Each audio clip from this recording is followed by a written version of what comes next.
So if you could be here around 9, that would be great. Okay? Well, listen here. Hello, and welcome to 90 Day Fiancé K. I'm Mr. O, and today, Miss H and I will be discussing Season 7, Episode 10 of Happily Ever After. In this episode, Ed and Liz try out couples therapy, Libby and Andrei get some big news, Sumit starts working again, Michael lies to Angela to get her back in the sack, Yara considers spending more time in Prague, and Kimberly turns on the charm for Usman's mom and brother. As always, we'll end with our Students of the Week, class dunces, and life lessons. If you like what you hear, please give us a 5-star rating and subscribe. And if you also watch Love After Lockup, you should listen to our other channel, Love After Lockup K, where we'll be covering the new season of Love During Lockup. All right, thanks for listening, stay safe, and enjoy. Hello, Mr. O. Hello, Miss H. How are you today on this fine Halloween night? I know. Well, it's Halloween night, so I have, my kids. We were out. I wasn't doing the trick-or-treating thing because my kids are old enough that they don't want dad hanging around them. So it's kind of like, all right, peace out, and then get to hand out candy to all the cute kids that come by. So that's nice. That's good. That's good. I don't live in an area where kids trick-or-treat, so I think I have the night to myself mostly. Well, that's good. That's also good in a different way. Yeah, well, before we get started, we're going to try to be better about our rumor roundup, and I think our goal is at least once a quarter, but if more, then we'll have more. But we haven't had one for a while, and in the last, I think it's been almost 6 months since we did this last, there have been a lot of babies and divorces. 2-minute rumor roundup. All right, so let's go ahead and get started.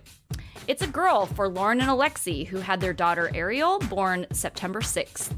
Anfisa is finally a citizen. Meanwhile, her ex, George, just got married to longtime girlfriend and baby mama, Rhoda Blua. Chantel and Pedro are divorcing, and Chantel is accusing Pedro of domestic violence and cheating. It's a boy for Libby and Andrei. They have named him Winston Leo, and he was born October 4th. Evelyn and David are officially divorced after Evelyn has slammed David publicly, but he remains tight-lipped. Kalani and Asuelu have sold their Utah home, and Kalani is wanting to move back to California, while Asuelu is telling people he's single. Anna and Marcel have welcomed a child via Ukrainian surrogate. They had to travel to Ukraine back in April in order to pick up their son. Juliana is now a mom. She had welcomed a baby boy with European boyfriend Ben just 2 months after finalizing her divorce from 90 Day Fiancé husband Michael. Meanwhile, Sarah, Michael's first ex-wife, has also filed for divorce from her husband. Mohammed has accused Eve of domestic abuse. It is alleged that Eve found out that he was texting another woman, and in an effort to get his phone, she had her knee on his throat. They filed for divorce in September. Jesse and Jennifer, Tim's ex, have broken up because they claimed the distance was too much. Paul and Karini still do not have custody of their children. Paul has been defending Karini while partying bachelor style in Brazil. Devin has welcomed her third child via C-section with new boyfriend Topher Park. Her son with Jihoon is still receiving treatment for his leukemia diagnosis. And lastly, Memphis and Hamza are currently separated and fighting over custody of their daughter. Hamza is claiming that Memphis has been abusive and he has moved to Chicago. So I wasn't kidding. A lot of babies and divorces or breakups. Well, it's a lot of babies that aren't babies from the couples. Like it's one of the, they have a new person and they have a baby with them. Like it seems like that's the theme. There were a few like Lauren and Alexi and Libby and Andrei and fair enough. True. Yeah. Oh, yes, that's true, though. Devin, new boyfriend, yeah. But Juliana was new, a new person. Right, like right. New person. Oh, Anna Marcel. Yeah. Yeah, so, but when I was going through, I was like, man, a lot of people are breaking up. And ones that I wouldn't necessarily expect, like Evelyn and David, it's, not that I thought they were so great of a couple, but it's more so like some of the ones that have more of a religious based, I kind of see them as being less likely to divorce. And especially because I think her dad was like a pastor.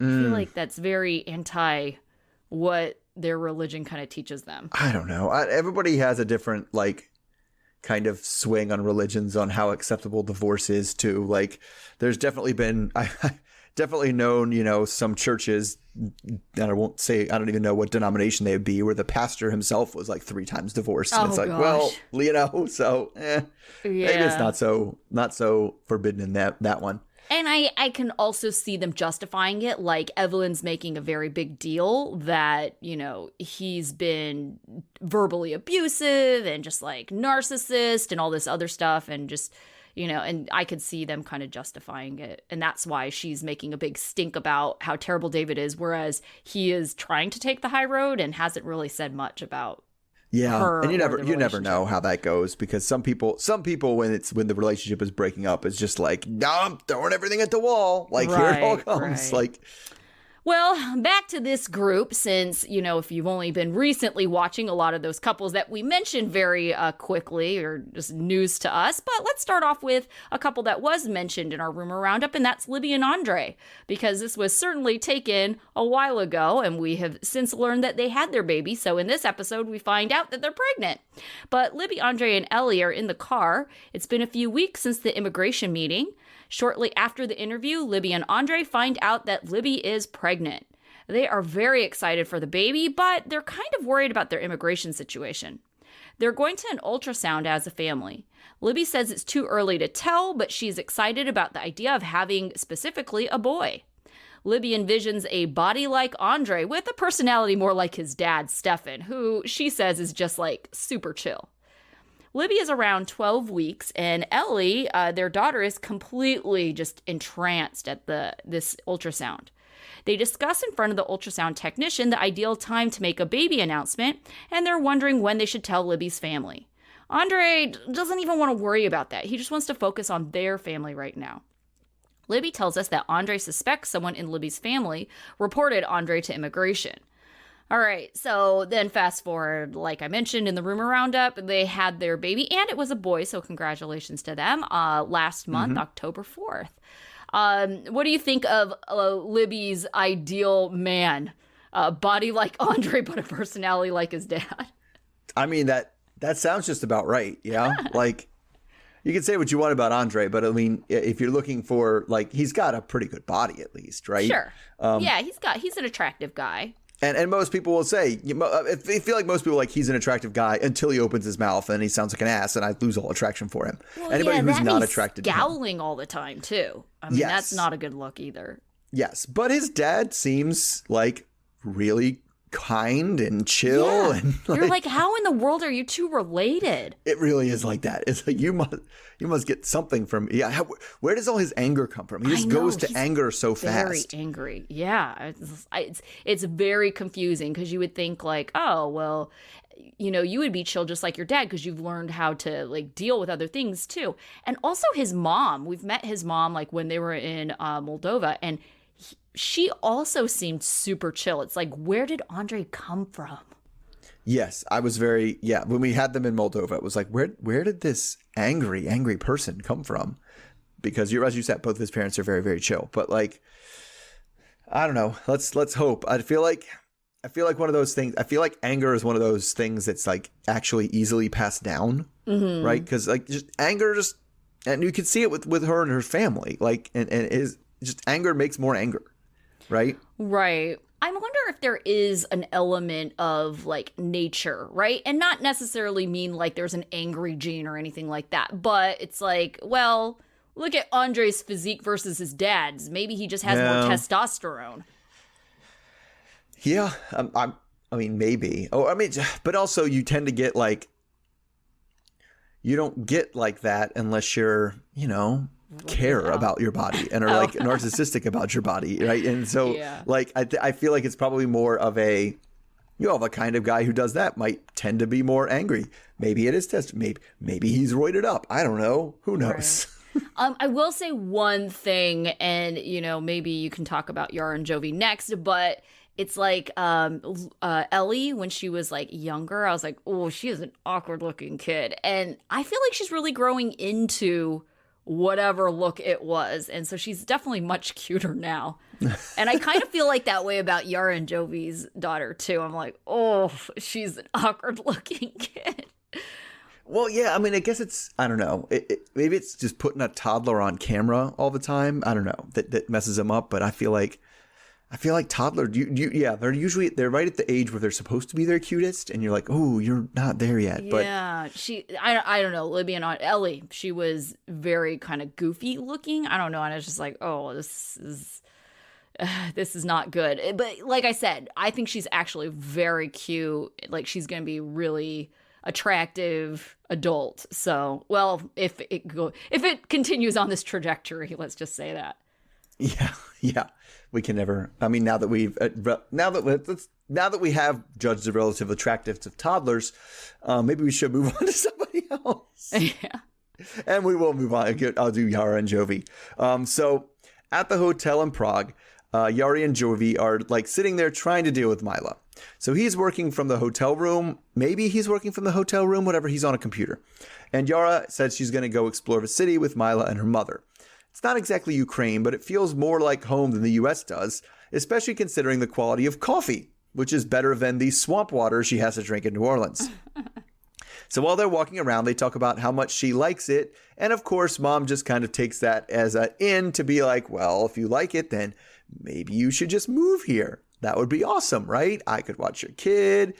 I could make up for lost time with Mila. I could do your nanny. This would be amazing. So she's just really leaning hard into that. So eventually she suggests that maybe they go check out some apartments. Maybe just, if even for a short-term lease. She thinks it would be nice to be here with her friends and family. This is she meaning Yara. Make it to Prague as refugees. But she really doubts that Jovi's going to be down for living in Europe.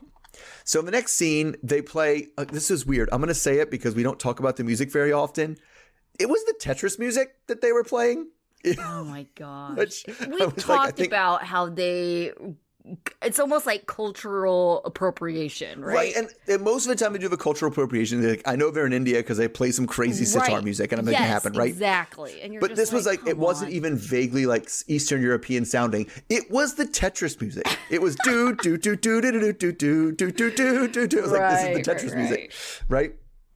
And so anyway, that brings us back to Yara and Jovi in the hotel room for the next morning. So we've got some room service breakfast and Jovi is going to enjoy some of his with some champagne. So he asks what she's going to be doing today. And she tells him that she's going to look on apartments with her mom, which is confusing to Jovi because why would they live? Why would she do that? They don't live in this random place. So he doesn't appreciate how like this is how she's bringing up the possibility of moving to Europe. If she was thinking, and it's something that if she was thinking about, it should have come up earlier. But she just blames her mom for bringing it up. It just came up yesterday. This wasn't part of the plan, and Jovi was upset about it. He throws out some terrible sounding arguments about her family influencing her, and then some more sensible arguments about how her green card actually requires her to stay in the US for 6 months out of the year. So it seems like she just might be looking into having a place so that she has some place to come if she wants to come more often, she'll have a place that's not a hotel maybe. But then the conversation shifts into, what are the kind of things they should and should not discuss before they make their decisions or even look into them. And Yara thinks that if it's a place she pays for with her own money, it shouldn't be any business of Jovi's. And he says, well, since we're married, it's kind of all of our money anyway. So he thinks that she's been recently impulsive and not thinking things through. So he wants to go with them on the apartment hunt to kind of head off any of what he calls stupid decisions. So I'm a little confused about a lot of this. It seems kind of put on, but if Yara's going to pay for this apartment with her own money, as she says, what money? She doesn't work. I'm confused. Where is she getting this money? She mentioned very briefly in the episode that she has a company and she said that she sells clothes and other things on a website. But that to me lent itself to more questions because it was like, do you have your own line and you're in charge of manufacturing? Is it just reselling? Because I kind of vaguely remember, because I had mentioned the first season that, they were on, and she does have very nice style. And I liked a jacket she was wearing one time. And I know that you went on a quest to find this jacket. And I feel like we came across some sites that were like reselling, and I don't know, she tried to do something with that specifically, and that's how she's making some money. Right. But, yeah. Maybe, but it doesn't seem like enough money to afford an apartment in Prague. Right. Yeah, I wouldn't think so either. But I mean, I don't know, how much are apartments in Prague? That's a good question. I didn't look into that. I just figured it was a, highly popular city in, a western part of the world. It's not going to be cheap. Yeah, I wouldn't think so either, but, Jovi has a good point, but I can also see Yara thinking of this as like, oh, her spending money, right? Because they're not living off of her money. They don't need her income. And so her kind of viewing it as like, her spending money, which I agree with Jovi. Like, that's kind of messed up because, Jovi doesn't have any spending money because his money is like all the communal money that they're living off of. Right. Yeah, I mean, I guess it comes to me, it just seems like the super obvious solution to their problems that they're going to eventually come to is, she lives in Prague when Jovi's at work. Yeah. Like, and then comes back. Like, that's the most obvious thing. And I wonder if it's kind of like, is it worth doing an apartment and there maybe like, Airbnb-ing the apartment for the week she's not there and figuring something out that way. And just, I just don't think moving to Prague is ever in the cards, and it's kind of silly that they're really insisting on making it a thing. Well, the other issue that he brought up was, okay, let's say that is the plan. It's still a problem because Jovi doesn't work for just 6 months out of the year. He's working more than that. And so she would be out of the country for more than 6 months out of the year if she was always there. And then, it's like, is Jovi expected to go back to the U.S. on his time off, or is he expected to join her, in Prague? So, well, and if it's time off and his time on, he's wherever he is on site in Central America, South America, wherever he's on site, and then he lives in Europe. Well, now he has visa problems. He can just move to the Czech Republic. He has to get an immigration visa. Nobody's sponsoring him. It just doesn't work, Right. So, yeah, there's a lot of issues with this. And I just feel like Yara maybe doesn't have the best idea of like, being married and like the fact that it's like really a partnership and they have to make these decisions together. She's kind of like running into this like they're just dating and she can make decisions for herself. And, she did kind of mention at the beginning of this season, and we definitely have shifted away from this potential storyline. Like, let's say, for example, that there was no invasion of Ukraine right now. I know we would still be on the storyline of, Jovi's not good enough for Yara and the girl squad back at home would be, trying to get Yara to, realize that she could do so much better than Jovi. But she had even mentioned back then that she wasn't, I don't want to say super happy, but she said that, if it wasn't for Mila, her and Jovi would be divorced. Yeah, she did. She did. I don't know. I don't think that her idea of like, because that's the thing that bothers me too. And I get that New Orleans isn't her idea of a city, but she didn't really like New Orleans, and so she picked that apartment they live in, and by all accounts, it's in the middle of nowhere. Sure. And then she complains about, well, when Jovi's gone, I don't have anything to do. And it's like, well, yeah, you picked an apartment, you picked a place to live where there's nothing to do, and then, surprise, surprise, there's nothing to do, right? And then she goes to, yes, I know it's closer to home, it's European, but it's some sort of vibrant city, and it's like, wow, this is amazing. And it's like, well, yeah, like there's more to do in a city. Yeah. I mean, yes, you just reminded me that it just seems like Yara is like used to making her own decisions and not really running them by Jovi. Yeah, and she did. She literally did with the apartment. She did that to punish him. If we remember back from those seasons, she was like, fine, I'm going to pick an apartment. He's not going to like it, but this is what I want to do. Yeah. I don't know. It just seems like she wants to have Yeah, it's just that she just wants to not have sacrifices. She wants to be in Prague with her mom and also have Jovi there and also have Miss Gwen there and also be in the U.S. And it's like, well, you don't get to have all these things. Right. And you're right. You don't get to make all these decisions by yourself because you were the one, especially it's like you already made that commitment. You already moved to the U.S. for this guy. It's like, it's not like I just unilaterally decided to take that back. That's not appropriate either. Right. Okay, let's talk about other takebacks, Angela and Michael. So the next morning, Angela wakes up next to Michael, and we find out after Renee calls to ask her how she is that he was there. It ends up that Michael came back to her room last night after the fight and told her he would take down his Instagram. Michael said that even though they fought, he missed her. Angela warns him that he has to be careful about biting her breasts because they might pop now that there's implants. And Michael has been assuring her that she is sexy in her new body, which is what Angela had wanted to hear this whole time. He also notes that everything is tighter now. It has opened up more sexual positions for them. During the interview, Angela implies that the conversation is turning Michael on as she's trying to pull his shirt down over his crotch. Later in the car, they start talking about Angela destroying Michael's new car. Angela tries to defend herself, and they quickly just change the subject.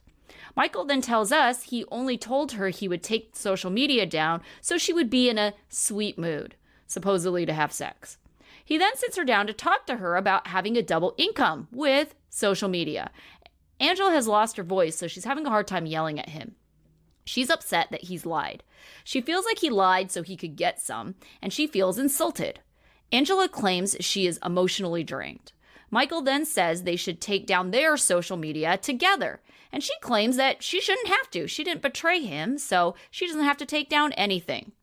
She gets in a cab to leave this conversation, and Michael is upset she won't stay to listen to him. Michael follows her back to the hotel room, and she tells him to pack his stuff and leave. She can't leave tonight because she can't get a flight out. They continue to fight, Angela calling him a liar and Michael begging to have his social media page. And he says that it was a lie of love, which just fires up Angela even more. Renee is in the lobby, confused what's happening, so Michael and Renee talk. Renee says it's not the page itself that's the issue, it's the flirting with women. Michael tries to explain that he doesn't engage with flirtatious women, so he doesn't understand what the issue is. Renee says she sees wrongs on both sides and feels like the issue really is communication. She defends Angela, saying that the distance is what is causing her to be insecure, and that's causing her to be controlling. Renee suggests that he stick around and wait for Angela to cool off. Michael insists that Angela is the one who will have to compromise this time around because he's not going to. All right, so do you really think that this is the time that Michael really stands up for himself? Or do you think that, with the risk of the visa being taken away, that he'll cave?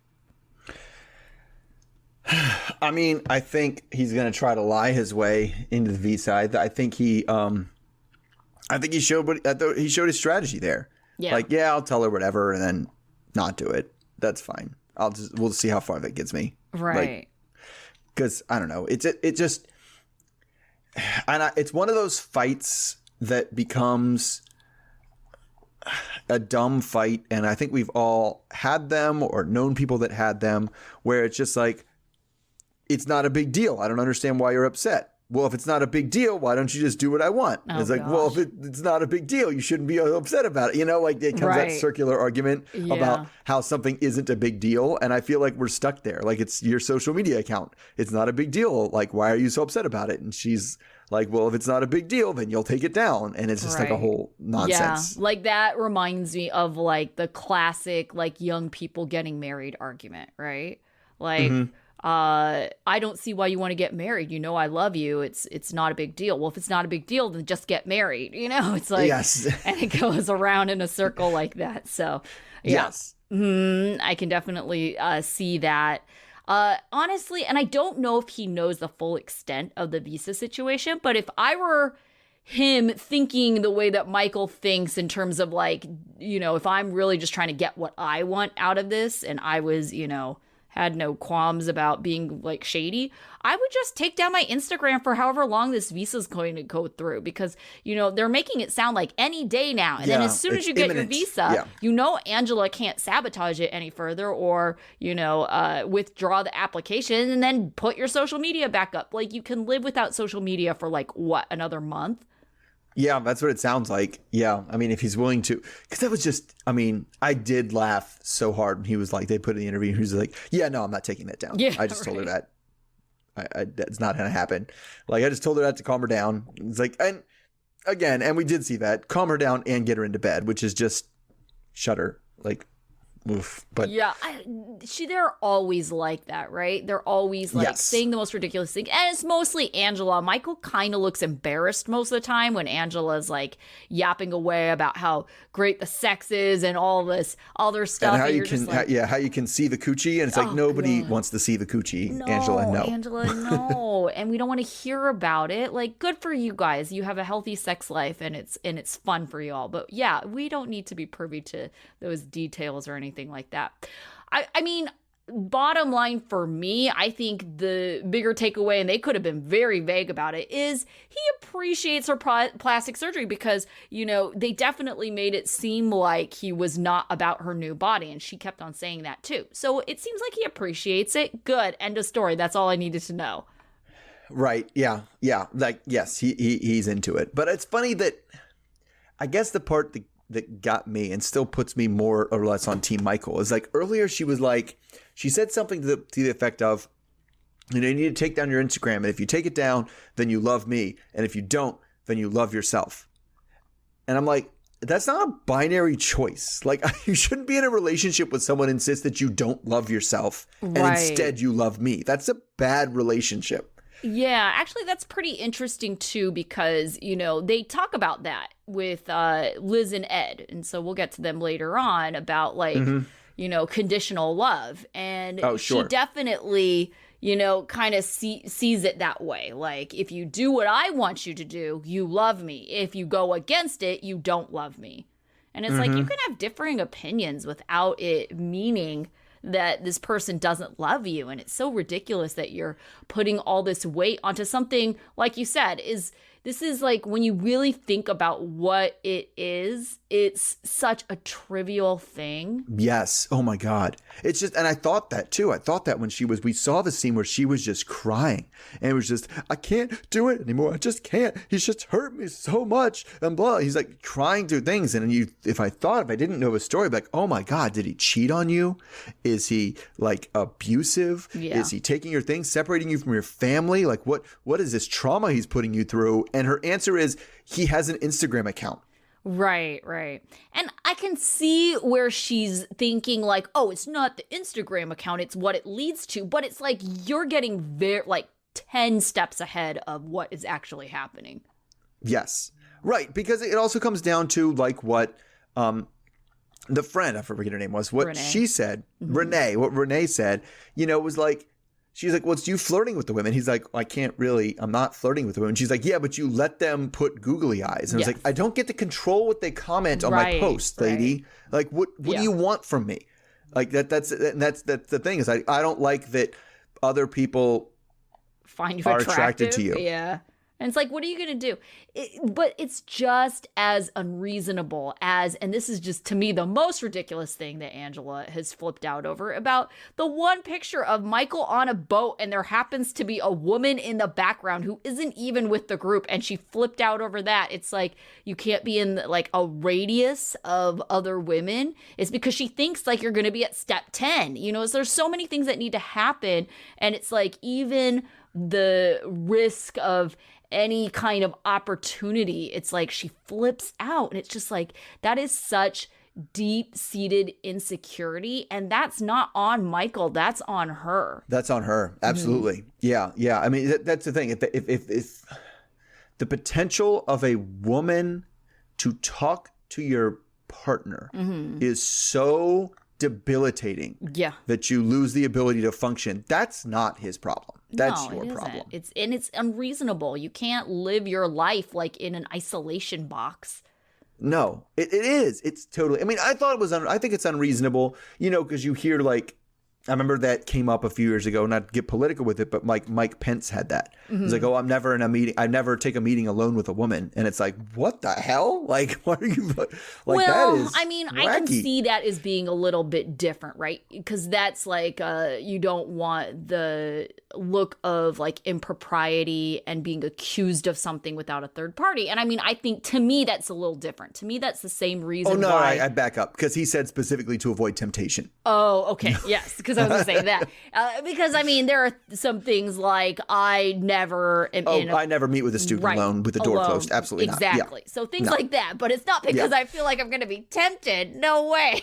It's more like I don't want, the look of impropriety there.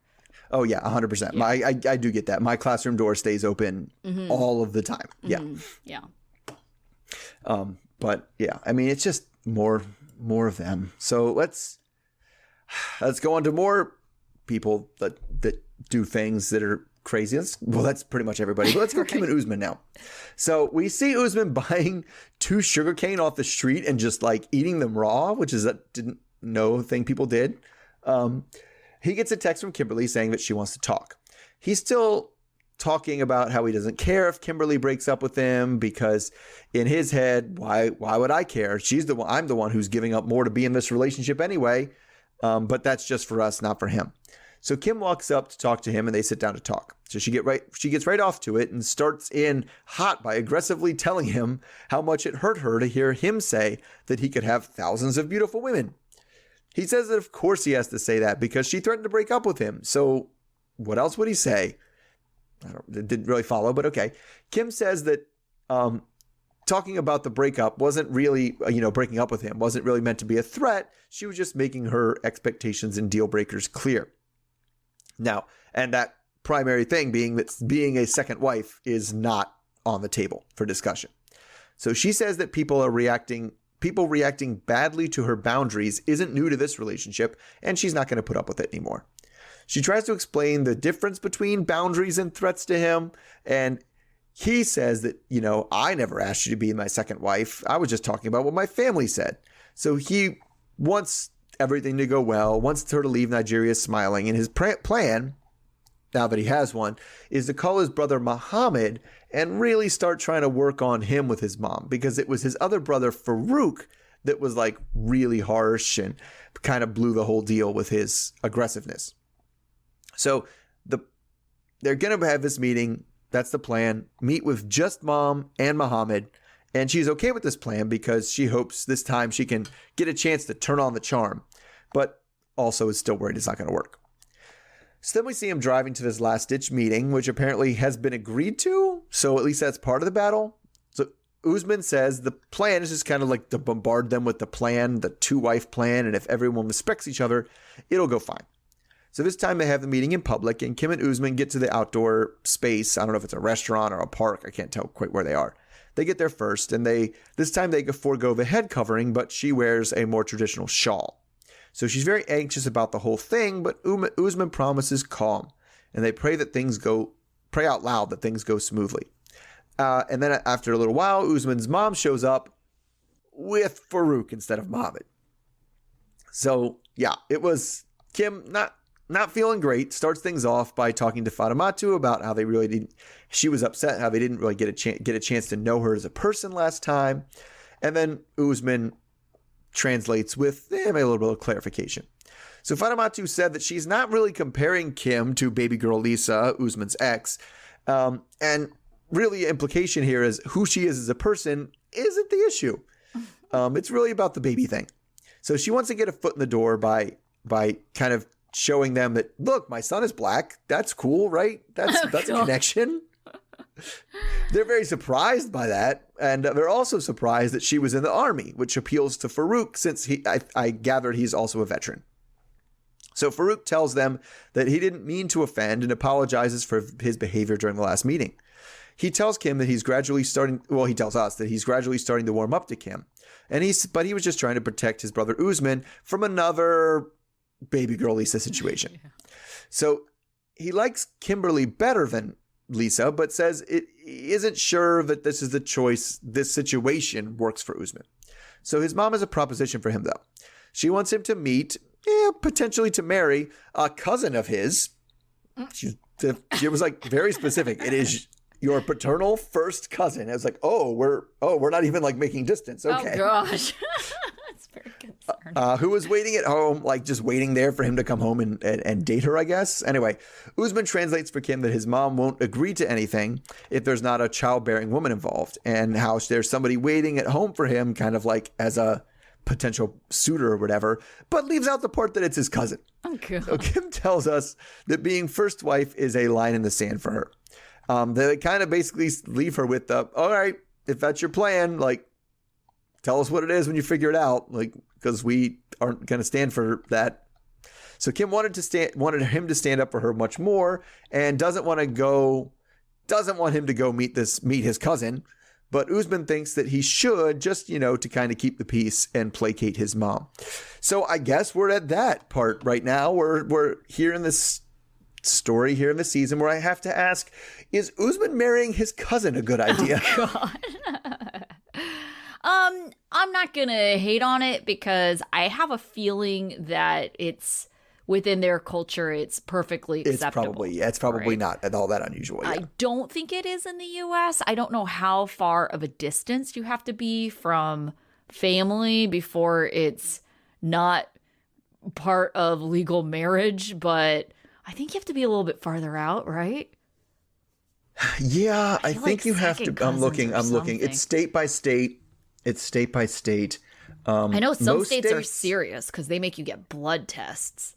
Yeah, but it looks like most states have, first cousin marriage is allowed. Okay. All right. So, I mean, maybe we're kind of like the ick because, I don't know. I mean, I think it also depends on like what you're around, right? I don't have anyone who's married to anyone in the family. So I think if it's, maybe a little bit more normalized, it's not that big of a deal, because it didn't sound like it was a big deal to Usman. But I have a feeling that Kim, when she finds out, she will make it into a big deal.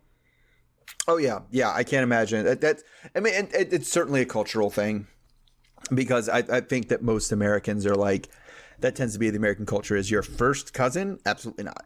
Right. And then I think Usman didn't think it was a big deal, which is why he didn't tell Kim. I don't think it was like, that's weird, I don't want to tell her that. I think it was just like, it didn't even occur to him that would be weird. So he just didn't say.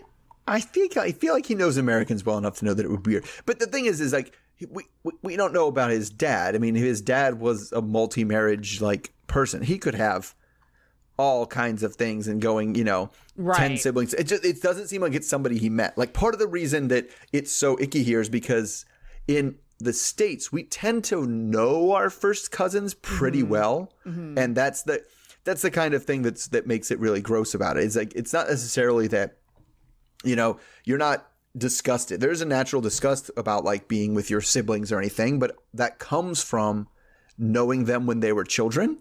Right. And maybe okay. And I think the other part of it is if you're into polygamous, like relationships and family trees, it's very possible that even though this is a first cousin, like who knows, that could be like a step brother to, the dad. And even though by relation, like if you were to do a family tree, it's the first cousin, they might not have any blood relations like in common or anything like that. Right.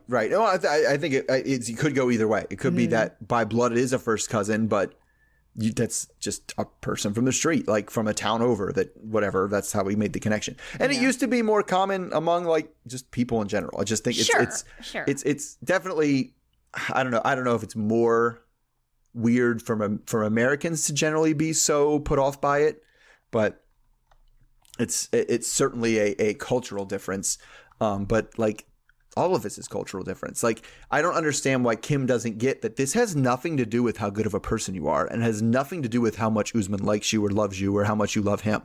And so by trying to keep selling them on that, that doesn't move the needle. It doesn't make a difference. Okay, well, I think part of it, and she even mentioned this, is she feels like this is all some big test.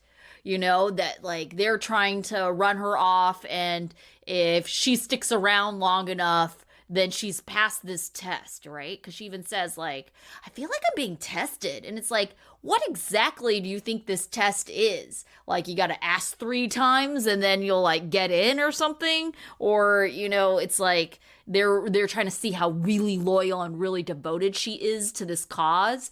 I don't understand what she thinks is happening.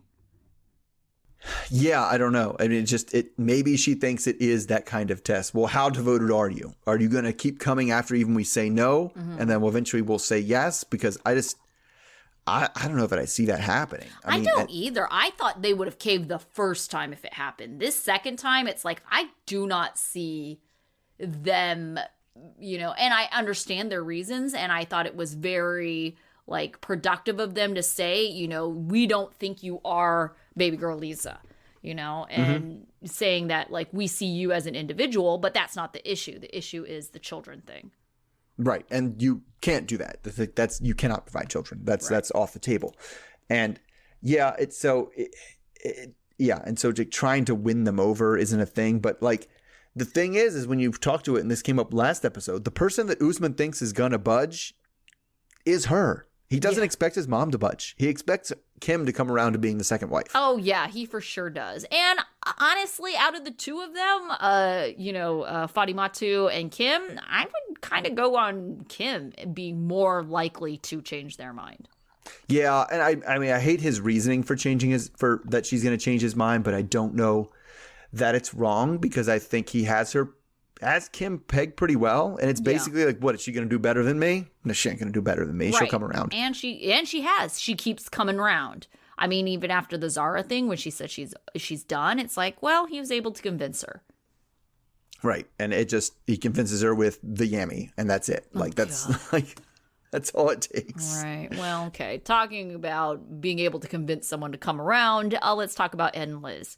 So Ed says the fight after the engagement party is the biggest fight that they've ever had, but they have both decided that they want to work on the relationship and they don't want to give up. Liz says that she's angry and emotional, but she doesn't want to give up on him. She didn't leave because she loves him and she wants to prove to him that she wants to make it work. Ed and Liz sit down to talk, and Ed starts off by apologizing. He claims he was mad at the coworker and taking it out on Liz. He doesn't believe that Liz is a lesbian now. Ed says that he was more upset. He thought something was being hidden from him. Ed says that he got the jealous gene, and he feels like if he has anything good, that it's going to get taken away from him. Liz says that her last relationship she was constantly accused of cheating, and it ends up that he was the cheater. So she feels triggered when she gets, cornered like that. Ed says that they need to get through this and then reassess if they want to get married. Liz says that, they're crazy, weird, and different, which is why they keep coming back to one another. Liz wonders if Ed will ever be ready to get married.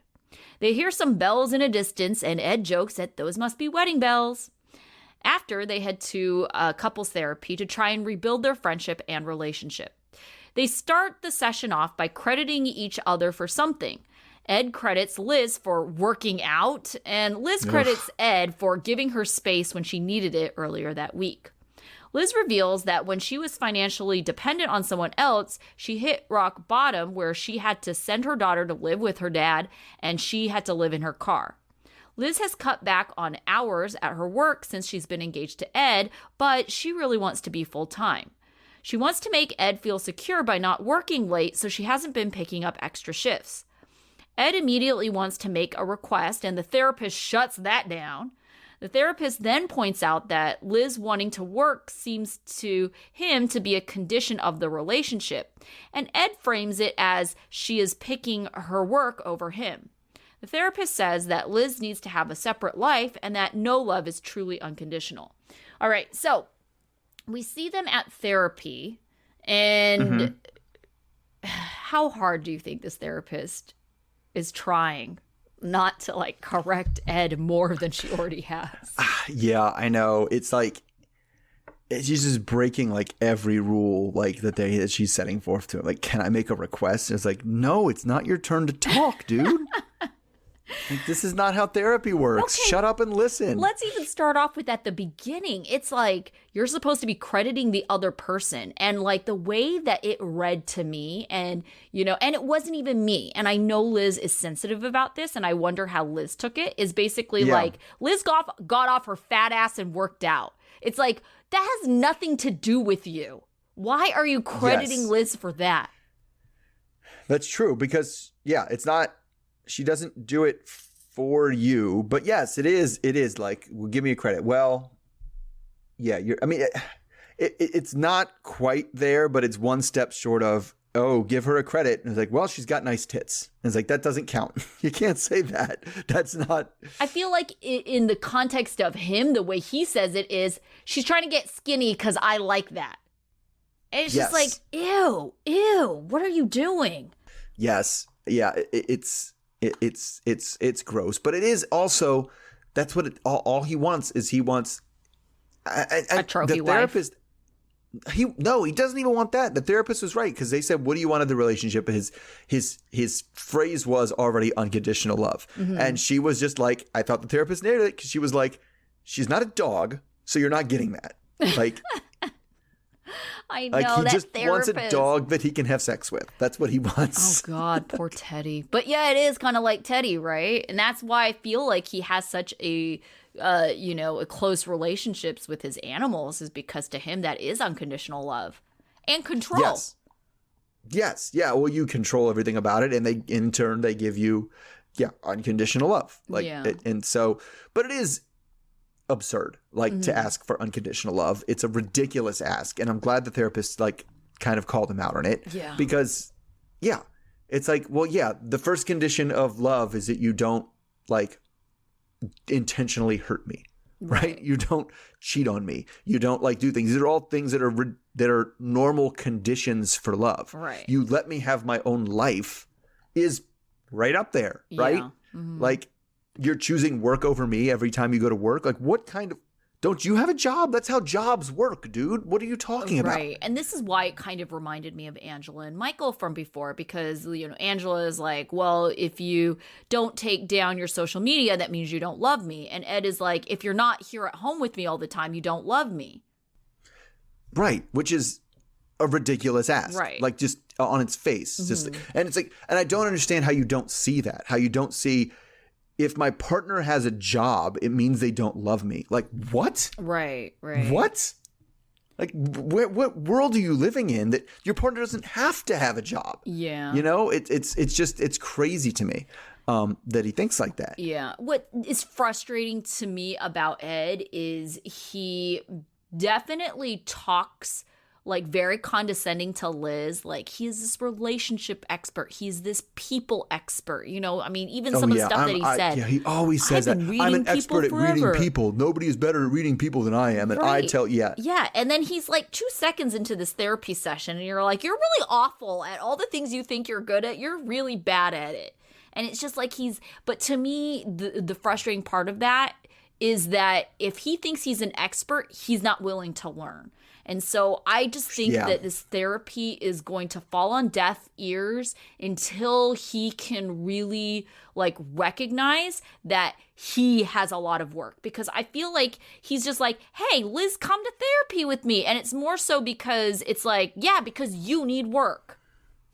Right. It's very much come to therapy so the therapist can explain to you exactly what I need out of this relationship that you can give to me better than I can. It'll be from a third party and not no, you are the one who needs to change more. And it makes to me, you would think if you could objectively look at it, you'd be like, wow, I've burned every relationship I've been in, not just with romantically, which you have, but your daughter won't talk to you right now. Your mom won't talk to you right now.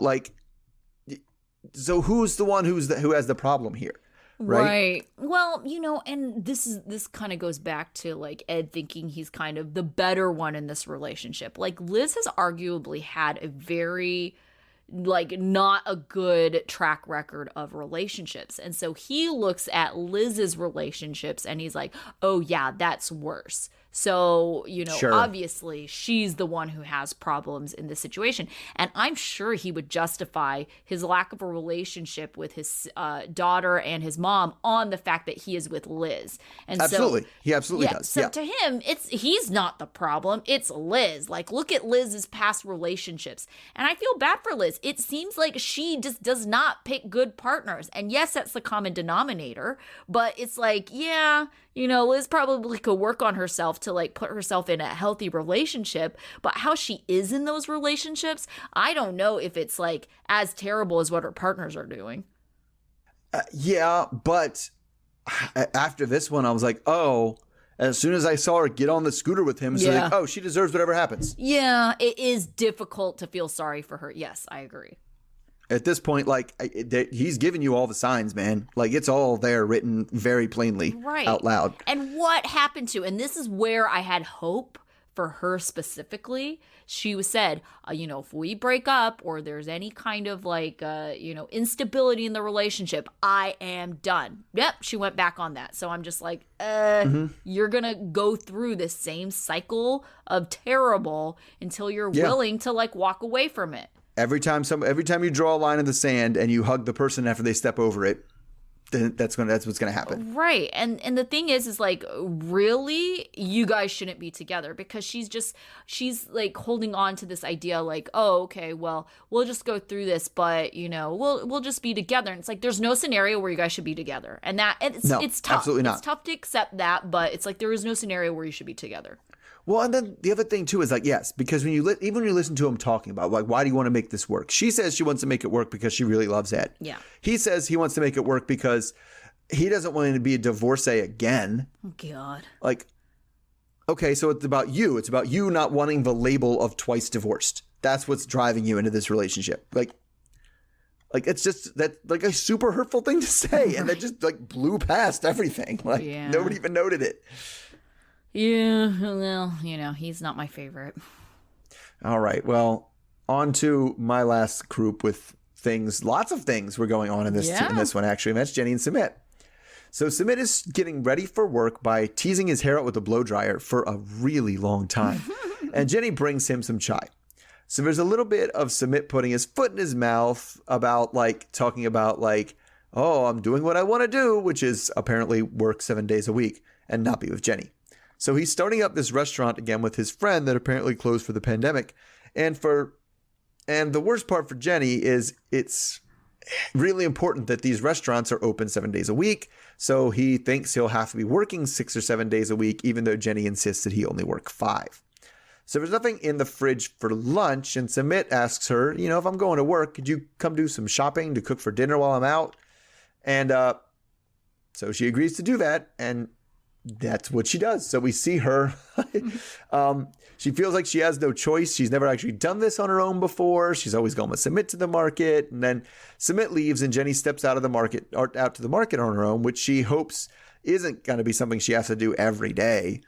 So she starts with some vegetables and keeps trying to buy, like, I don't know. She goes to this first stand and tries to buy something. And the lady's like, no, you have to get a full kg. Nah. Oh, she's just like screaming at her. That lady was terrible. Yeah. Well, then she drives a hard bargain because the lady tried to sell her like 2 pounds of broccoli for $15. Yeah. And she was like, no, I'm not paying that much for vegetables. And she's like, no, come back. And she gets her down to like $12 for, again, like 2 pounds of broccoli. I mean, there were other things, but yeah, not $12 worth of produce. It was at most like, it was still like $4 a pound for basic vegetables. Oh, sure. And she goes to another produce stand that ends up buying different stuff for like, 300 rupees, which ends up being like $4 or $5. Yeah. Although she pays 500 for it because she didn't have exact change. So it looks like, I don't know, maybe she's doing more than she lets on. At least she didn't let the lady take advantage of her and she haggled. It really seemed like that lady was like, oh, clueless white lady coming up. Yeah. What can I charge her? All right. So then we switch to Sumit at his first day of back at work with Rohit. And who's one of the few people that hasn't shunned him over this whole Jenny affair. So the restaurant isn't really like a sit down or a takeout thing. It's a delivery kitchen. And they say all kinds of foods from pizza to, I don't know, burritos and enchiladas, all kinds of stuff. Even if Sumit is a bit rusty with cooking. So Rohit is in his is ready for the business to go boom, but knows in order for that to happen, it's going to take a ton of work. And since Rohit put up most of the capital, Sumit's going to have to put in most of the time. But Sumit says that Jenny only wants him to work 5 days. And then Rohit is like, I feel like since you've gotten with Jenny, it's always been like, what does Jenny want? What does Jenny want? And it's never, what does Sumit want? So he's mostly bummed that his friend has turned into like one of those couple people that you never see again. Mm-hmm. Like, oh, my wife says I can't come out. Yeah. So Jenny tells him that the thing Jenny wants the most is for them to move to America, which clearly is not going to work for this business. And Sumit agrees that he can't possibly leave his parents in India. But another thing that's holding him back is the weird promise he made last time about having kids that he doesn't really want. Oh, God. I forgot about that. So, of course, Rohit thinks that's a terrible idea and it's not going to solve the problem. And, like, Sumit says he's not even sure whether Jenny wants kids or not. Like, I'm going to go with no. Sumit, it's no. And then it's kind of like, well, you really have to talk about it. So later on, Sumit comes home from work to see Jenny doing the best she could with what she managed to get from shopping and cooking. And the shopping involves basically 2 things: big peppers that she implies they're going to use for a sex toy later. Oh, God, that's so concerning. Which is very concerning. Yeah. But then, the food she got for dinner, which is boiled potatoes. Oh, God. So it's exactly the kind of dinner that Sumit was expecting. So he brought some food back from work.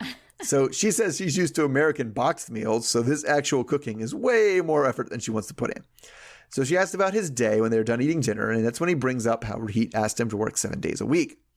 Jenny sure assumes that when that was asked, she was like, well, of course you said no. But this is just another one of those instances where Sumit's just kind of trying to tell everybody what they want to hear, and it's going to end up biting him in the ass. So he says that 7 days a week is just what it takes to get a business off the ground.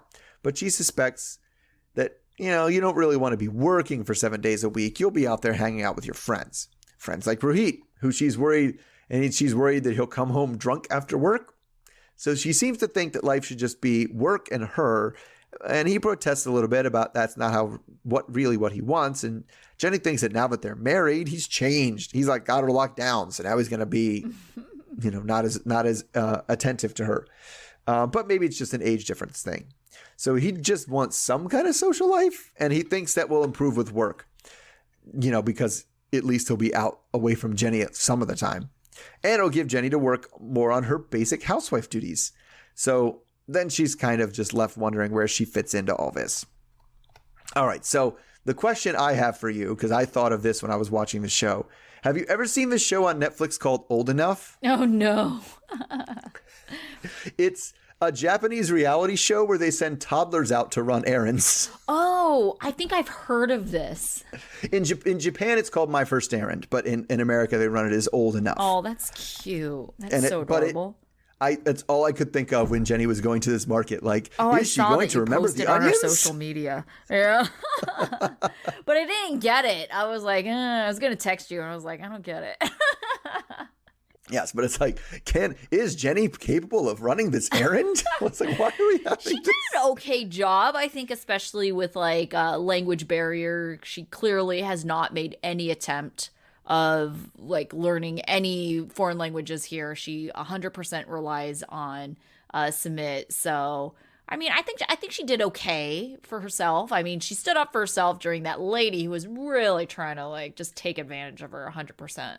Yes, she was very aggressive. Yeah. No, you have to get 5 pounds of broccoli. You can't just like, but I only want 1. I mean, that wasn't reasonable. Yeah. Can I use the same basket? No, you can't use the same basket. And then the thing too is, and I think what's frustrating about that situation is like all they know how to say is no, but they can't tell you what is wrong. So it's just like, just go with it, lady. Like, maybe it's not going to be perfect, but it's fine. You're making a sale. Like, calm down. Yeah, I thought she was just being like, if I'm aggressive and loud, I'll scare her into just paying whatever I tell her to pay, and that'll be the end of it. Right. But like, she yelled after her, she tried to leave, and yeah, I guess she. I mean, I said she did fine, but then when she came home, she was just like, I guess I'll boil potatoes. Yeah, that's And, where it really fell like- apart. It's like, oh, I get that they're probably eating very vegetarian there, but still, like Sure. a boiled potato is not a meal. No. And it's like you have to have some sort of access to some kind of cookbook or something. Yes? Oh my like goodness. But like make an attempt for some kind of like variety or some kind of protein or something. yeah, there should be like lentils or beans in there Right. somewhere, right? Yeah. Like Ridiculous. like it's yeah, it was just like but the thing is, and Sumit knew it too, because he was like, "Yeah, I'm bringing food home because she's just Right. gonna make like white rice or something, and that's gonna be our dinner." Yeah. All right. Well, I don't know if, they're going to figure out what's happening, but I feel like Sumit is more stubborn about staying in India than Jenny is insistent about going to America. Yeah, I mean, I do think so. He just the dude is not going to leave his parents. Here's the other thing, too, that I was thinking about. It's like, Jenny's just like, oh, I want to live this like retired life, right? And then I was thinking about it, if Jenny were to die right now, it's not like Sumit is getting that Social Security money. So what does he do? He has nothing. Mm-hmm. So it's Yeah. like, and okay, so Jenny probably isn't going to die tomorrow, but more realistically, like in the next 20 years, and let's say that, Sumit is, let's say he's 60-ish when Jenny passes away. Right? And it's like, well, what are you going to do then? You're going to go back to work at 60?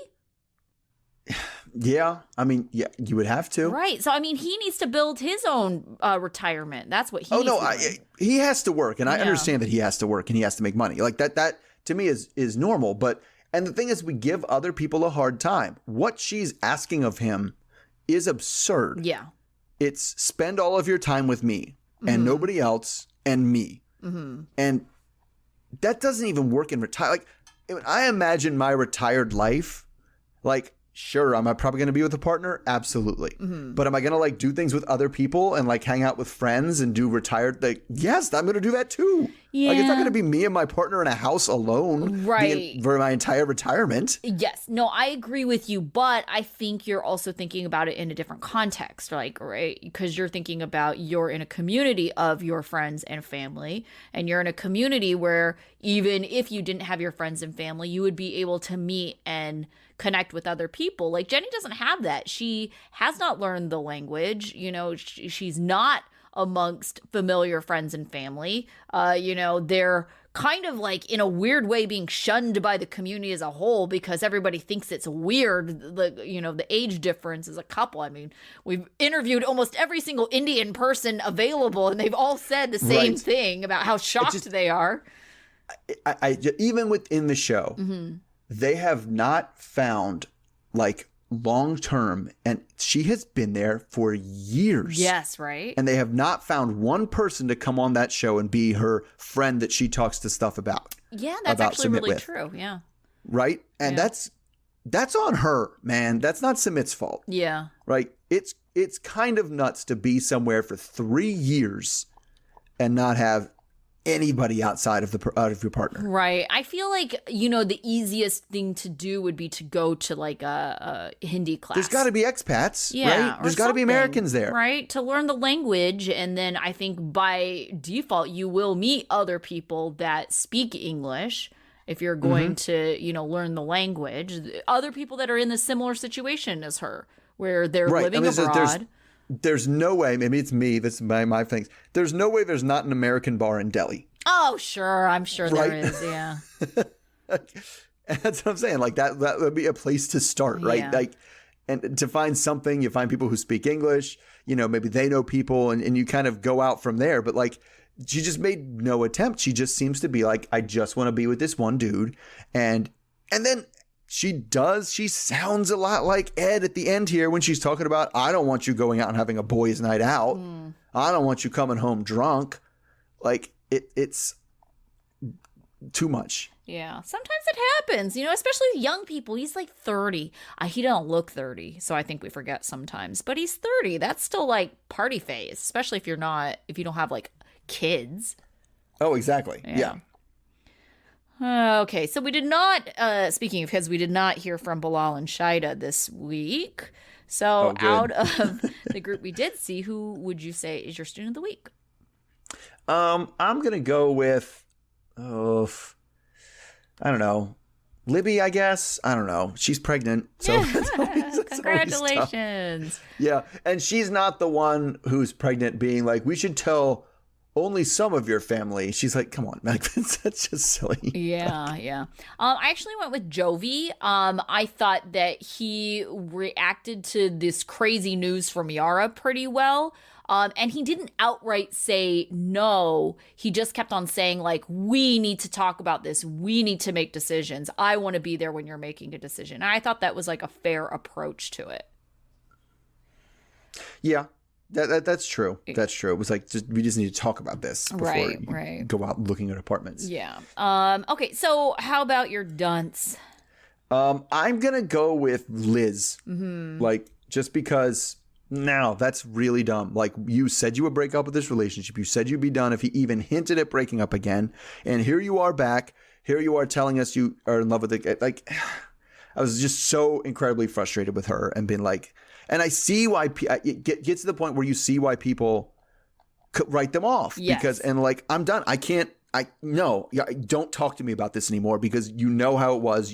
I know you know what's going to happen, right, and you're doing it anyway, and I don't want to hear about it anymore. I get it. Yeah, you guys are a terrible couple. Yeah, I don't want to hear the drama because it's like, it's different if it was the first time around, but they're now at this point, they have had so many opportunities to really know that this was going to come.